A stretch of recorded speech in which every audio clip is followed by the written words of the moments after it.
No one, not even Larian, were expecting Baldur's Gate 3 to be this successful. It currently sits as the ninth most concurrently played game on Steam of all time, peaking at 875,000 players. It was only 4,000 players shy of surpassing Hogwarts Legacy's number 8 spot. When looking at the other games in the top 10 list, you realize just how much of an outlier Baldur's Gate 3 is. Of this list, over half are MMOs or competitive multiplayer titles in the vein of Dota, Counter-Strike, and Lost Ark. Baldur's Gate 3, in terms of peak popularity, is competing not only with massively popular multiplayer titles, but also games like Elden Ring and Cyberpunk 2077. How did this happen?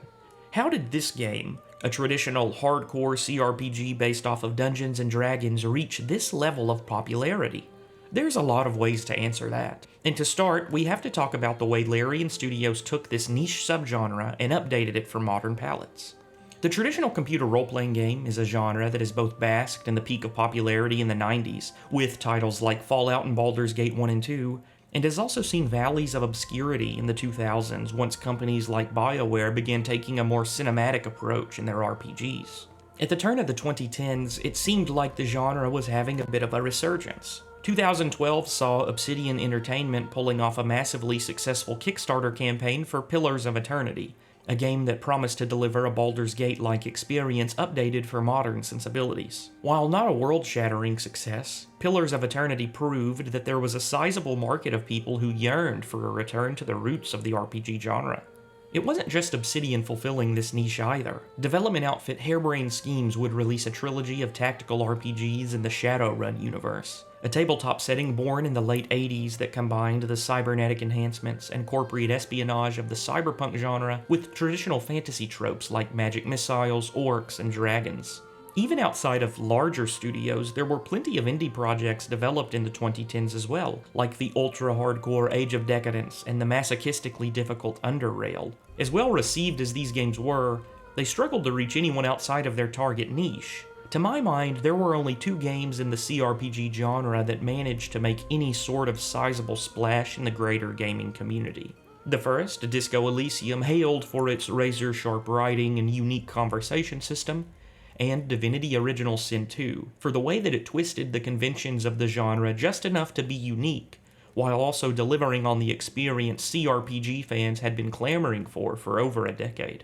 Now, neither of these games dominated the gaming landscape in the way Baldur's Gate 3 has, but they did prove that with enough innovation and tight execution, there was potential to bring new audiences into this genre. And of course, Divinity Original Sin 2 has been all but confirmed by Larian Studios head Swen Vinke as pretty much the sole reason they got the licensing agreement to develop Baldur's Gate 3.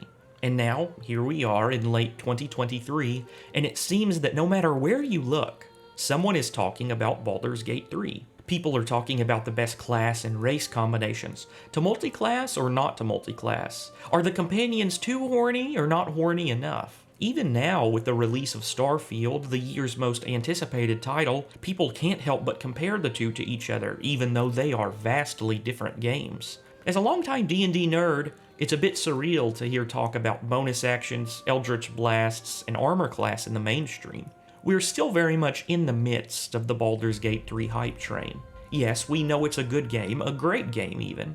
But once the dust settles, what will its legacy be? For my money, I think Baldur's Gate 3 will be remembered for the way it updated the conventions of the CRPG genre for a modern audience. The main way Baldur's Gate 3 achieves this is the way in which the game prioritizes cinematics and character animation. These may seem like small things at first, but play any of Baldur's Gate 3's predecessors or contemporaries, and you'll notice that 99% of the dialogue is a static text box with no change in perspective. That's not the case here.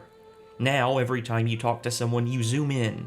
You get right into the action, the emotion, the subtext. In a style popularized by a little indie title known as The Witcher 3, Baldur's Gate 3 nearly forces the player to be present and in the moment at every turn of dialogue, and I do mean every. Even background characters that don't have a whole lot to say still get their moment in the spotlight. Talk to some random refugee at the Grove, or a wandering goblin at the abandoned Selionite temple, and you'll get the same up-close and personal perspective as if you were talking to the main antagonist of the entire title. By doing this, Larian encourages the player to slow down, smell the roses, and talk to nearly everyone they come across. Even if they don't impart the player with a quest objective or new vital piece of information, it's still worth experiencing for the voice acting, the animation, and the writing alone. Also in doing this, Larian cuts out one of the biggest barriers to entry modern audiences have with this genre: boredom.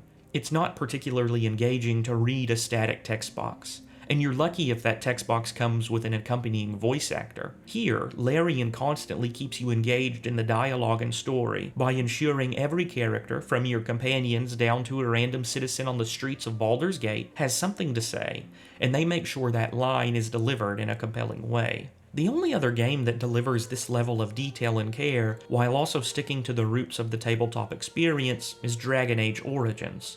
Now, I don't want this to be an admonishment of other developers who did not have the time and budget to voice the entirety of dialogue in their massive 100-hour-plus game, but I do want to celebrate the few times in history it has happened, and this is one of them. Baldur's Gate 1 and 2 utilized real-time with pause combat systems inspired by the, at the time, wildly popular Diablo. Here in Baldur's Gate 3, Larian opts for a turn-based combat system. While this is different from its predecessors, what they all have in common is that they're tied to the Dungeons & Dragons rule set. With Baldur's 1 and 2, it was Advanced Dungeons & Dragons, aka 2nd edition. Here, it's 5th edition Dungeons & Dragons, a rule set that is largely responsible for bringing the tabletop role-playing hobby to the mainstream, while also becoming more and more divisive amongst fans as it ages. Full disclosure, I'm not huge on 5th edition. I do think Larian made some very smart decisions when it comes to adapting the 5th edition rule set for a video game, but nothing is so fundamentally altered that a veteran of the system doesn't have a huge leg up in understanding the game over someone who's experiencing this rule set for the first time. What we end up getting here is sort of like a cake. The base of the entire experience, the cake itself, is Dungeons & Dragons 5th edition. The frosting is Larian flavored, and it's a familiar taste if you've played Divinity Original Sin 1 and 2. Much like real-life cake, the frosting is my favorite part, and if I didn't think everyone at the party would judge me for it, I would scrape the icing off the cake and eat it on its own. However, on top of this icing are sprinkles. Unremarkable on their own, you've probably had cake with sprinkles dozens of times, but the sprinkles here have never been combined with this cake and icing. When you eat all three components in unison, you get something you've never quite tasted before. If the icing is the Larian-styled immersive sim elements, then the sprinkles are the shove and jump actions. Hundreds of video games have jumping, a lot of them have shoves. However, the way that jumping is utilized in Baldur's Gate 3 opens up so many doors for level design and player freedom, it's almost unfathomable. If you haven't played Baldur's Gate 3, I can't accurately describe how something as mundane as a jump radicalizes the experience so much. If you've played Baldur's Gate 3 but haven't played any other game like this, specifically Divinity Original Sin 1 and 2, I would urge you to go back and play those games, not only because they are excellent experiences in their own right, but because only then will you realize how much a simple jump can change the way you interact with the world. It's like the word this. Unremarkable in its own right, but if someone told you you had to strip the word out of your vocabulary, your ability to communicate would be severely handicapped.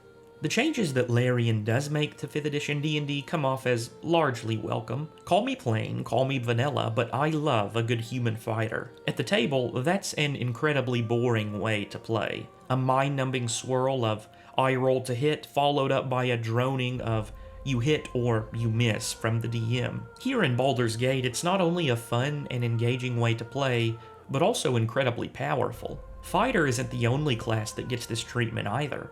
The traditionally underpowered monk and ranger classes are revamped here to be interesting and fun to play. They aren't so radically changed as to outpace tried and true min-max strategies such as the barbarian, a druid-barbarian hybrid, or the coffee lock, a sorcerer-warlock hybrid, but they're tweaked enough to ensure that you'll have a fun time no matter what class you've chosen.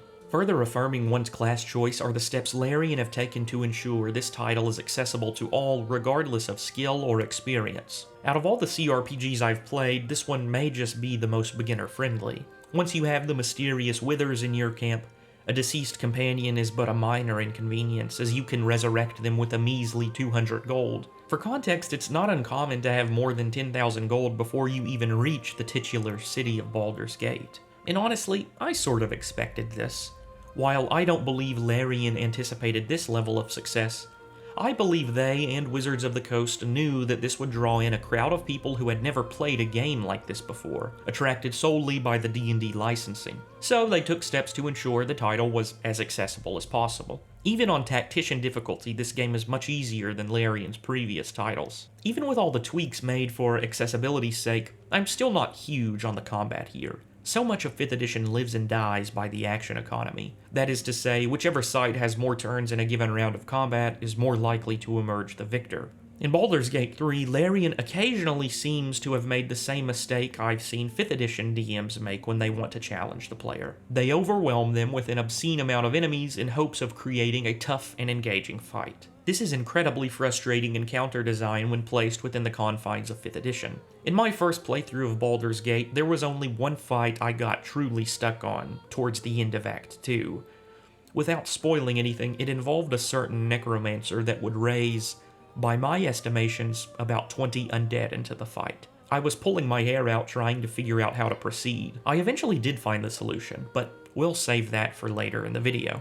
An even more damning issue Baldur's Gate 3 inherits from 5th edition is its static combat loop. When fights happen on dynamic environments with multiple elements and pieces at play, it's fantastic. However, if you fight someone in a more mundane environment with few interactable elements, it turns into a tedious soup of missed swings and the occasional hit. Your attempts will never be totally futile, as 5th edition's commitment to bounded accuracy will ensure you never come in contact with a creature that has an AC much above 20.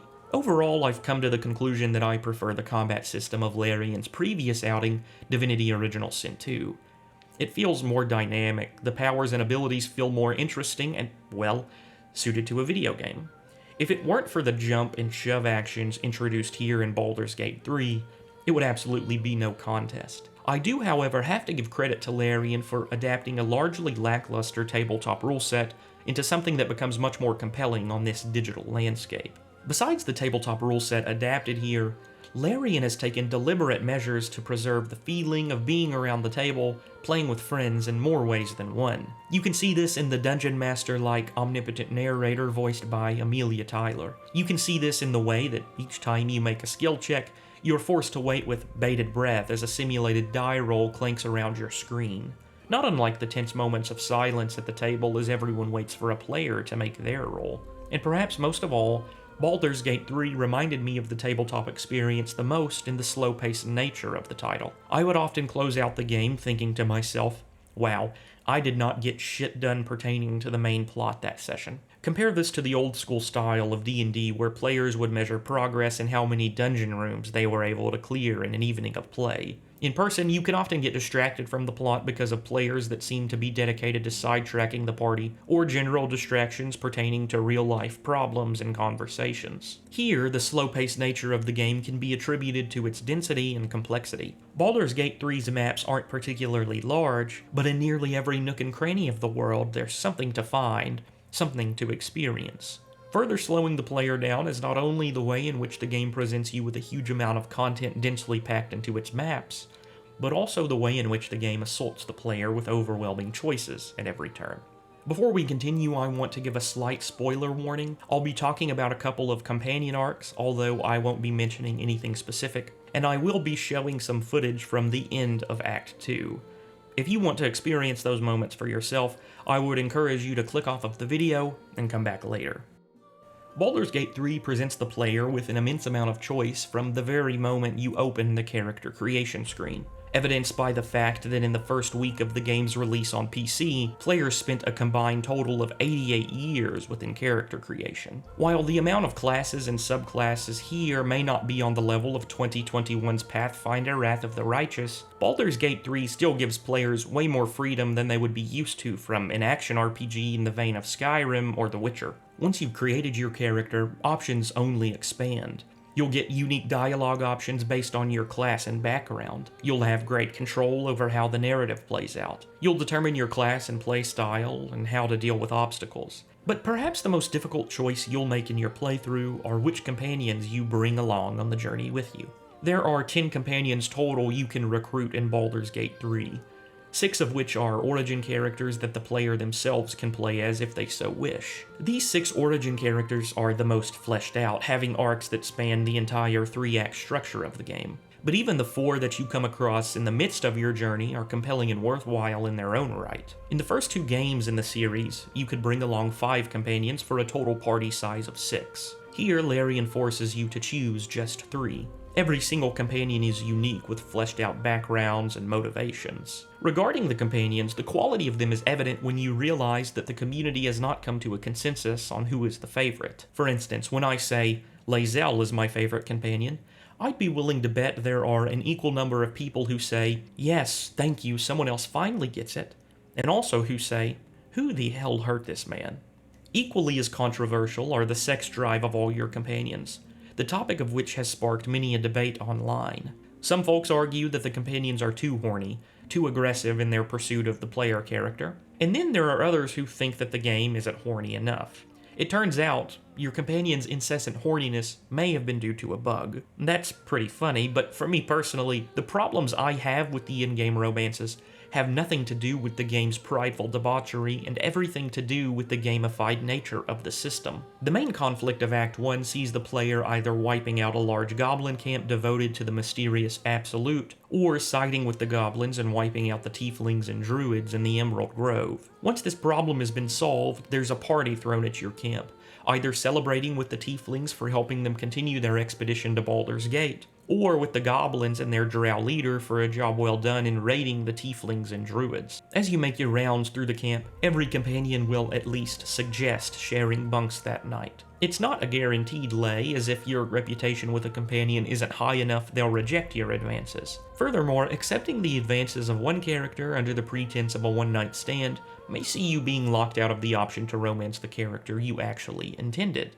In my first playthrough, I intended to romance Shadowheart because I like my ice cream, and my sex, vanilla. I accepted an invitation to sample some vintage wine with her later in the night, which I was hopeful would lead to more. As I continued to make my rounds through the camp, Gale also dropped the idea of performing a magic show for me, but said, I see you've already committed to Shadowheart, so I'm sure you have no interest. Now, in the context of my playthrough, I was fine with this. Shadowheart is who I intended to romance, so I had no qualms with being locked out of Gale's romance path. Now, maybe the camp chef snuck a few aphrodisiacs into the stew for the night of the party, but otherwise, it's a bit immersion-breaking to have every character in the camp decide they want some tail on the same night. The game is nakedly telling you, this is a game system made up of flowcharts and scripts. It's time to choose a path. There's nothing inherently wrong with this transparency, but if you are keen on your in-game romance feeling like a, well, romance, this moment right here in the resolution of the Goblin Grove conundrum can be quite off-putting. Otherwise, all the romances I've experienced are generally fulfilling, even for those of us that aren't total horn dogs. Every romanceable character has at least one intimate scene, but they also all have emotionally satisfying payoffs. With Lae'zel, it's peeling back her heart and exterior of systemic trauma, abuse, and brainwashing to reveal a surprising amount of vulnerability and longing to be loved and wanted. With Shadowheart, it's exploring memories lost and helping her work through her religious trauma. As you play through Baldur's Gate 3, you'll have to make tough decisions on who your traveling companions are, who, if anyone, you're going to romance, and of course the plethora of decisions given to the player throughout the course of the narrative. But what about the other side of the coin? How much choice does the player have once the narrative takes a back seat and the game comes to the forefront? If the player has a merely great degree of options on the narrative side of the game, then the options presented to them in gameplay are nearly infinite. Yes, you have class choice, spell choice, fighting style, and weapon choices, but if we return to the analogy before, this is all cake. That is to say, 5th edition Dungeons & Dragons. It's once you start to explore the icing that you realize just how numerous player choice is. That is because Baldur's Gate 3 isn't really a traditional CRPG. It's a CRPG immersive sim hybrid, and it's a style of game completely unique to Larian. If you utilize only the CRPG portion of the game, you are severely handicapping yourself. Nearly every encounter in this game can be exploited or cheesed.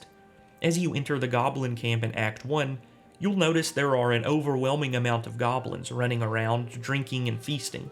If the player intends to wipe out every goblin present, This presents a pretty concerning issue, harkening back to 5th edition's reliance on action economy.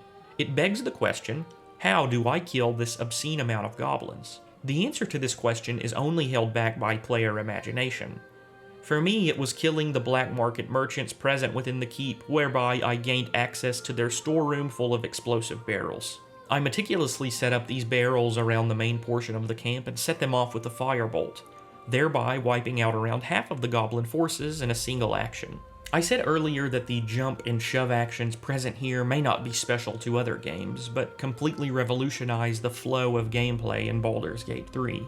That statement is evident here, where you can completely negate some of the hardest fights in the game by a simple shove. What you're seeing here is footage recorded by me, albeit on my phone, as I wasn't actually using any capture software at the time. Again, in the spirit of not wanting to spoil anything, I'll keep things vague. This is an antagonist, although not the main antagonist of Act 2. If you fight him straight up, he summons an overwhelming amount of undead creatures not too far off from the denizens of goblins you encounter in Act 1. I fought him for hours, roadblocked by the overwhelming amount of enemies he spawns. I was fed up, at my wit's end. And then I thought to myself, what if I was able to shove him off of this ledge? I pulled it off, and while it kept me from accessing the loot found on his body, that was a sacrifice I was willing to make just to move on from him and his bullshit strategy.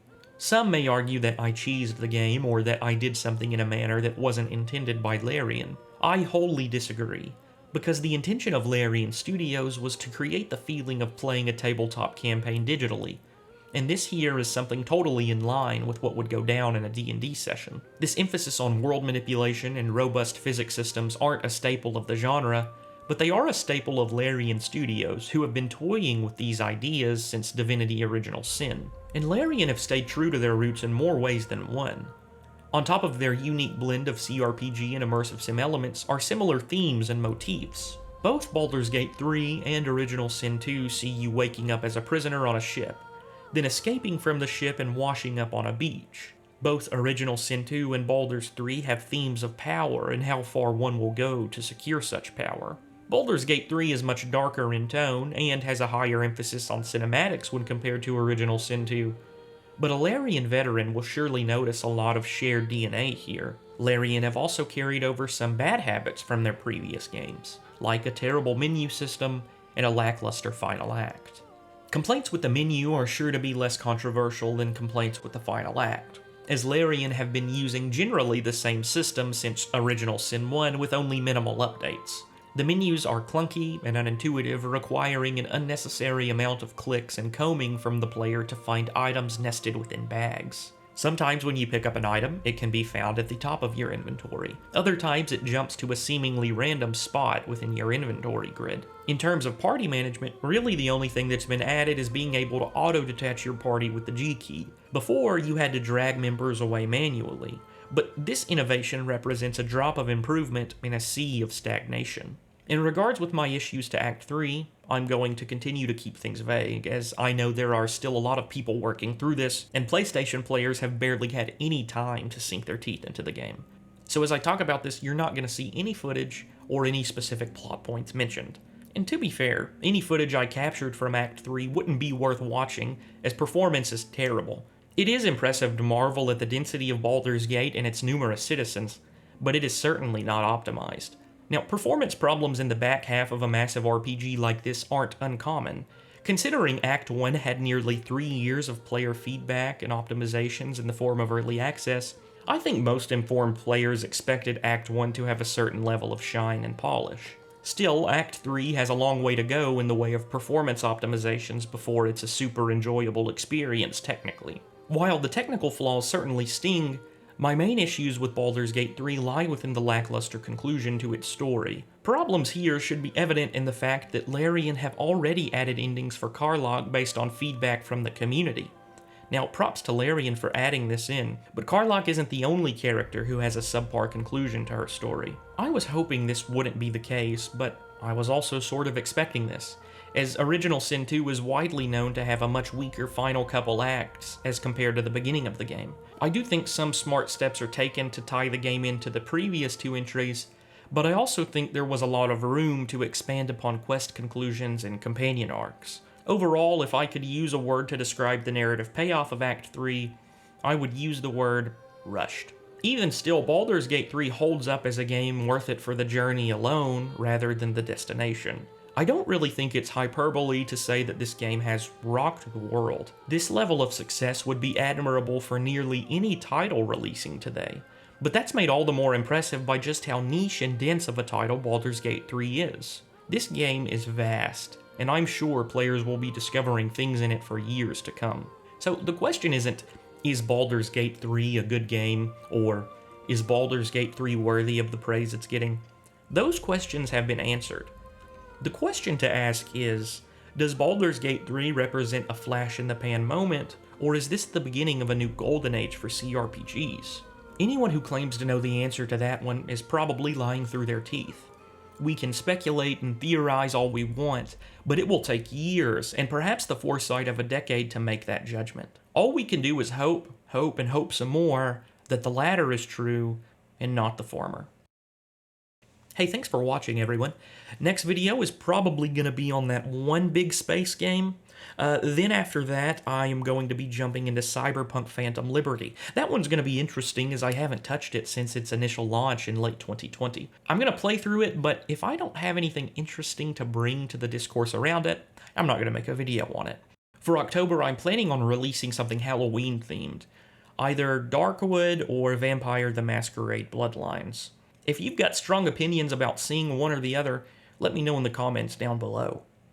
Until next time, stay safe and play some good video games.